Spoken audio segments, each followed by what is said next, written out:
নতুন একটা ভিডিওতে সবাইকে স্বাগতম। তো আব্বু কিন্তু এখান থেকে মাটি নিবে, মাটি নিয়ে কিন্তু তৌড় খেয়াও দিবে। তো দেখা যাক কী মাছ পাওয়া যায়। আপনারা অবশ্যই ভিডিওটা প্রথম থেকে শেষ পর্যন্ত দেখবেন, আর যদি এটা শর্টস হয় তাহলে নেক্সট পার্ট অবশ্যই পাবেন আপনারা। তো দেখি আব্বু তৌড় খেয়াও দেওয়ার পর কী মাছ পাই, আপনারা ভিডিওটি দেখতে থাকুন।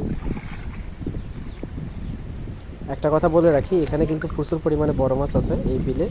তো পানি অল্প হলেও এই ঘাসের ভিতর অনেক বড় বড় মাছ লুকা থাকে। তো দেখি ইনশাল্লাহ আমরা পাই কিনা। তো আপু কিন্তু দুইটা মারছে অলরেডি, এখন কিন্তু একটু পরেই এখানে খেয়াও দিয়ে আমরা চারপাশে কিন্তু আমরা গোড়াটা ডেবে দেব, তারপরে কিন্তু মাছ ধরা স্টার্ট হবে।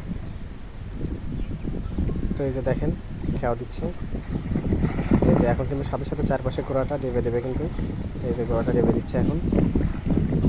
আর এখানে কিন্তু আমরা মোটামুটি ভালো মাছ পাইছি। আপনারা অবশ্যই প্রথম থেকে শেষ পর্যন্ত ভিডিওটা দেখবেন।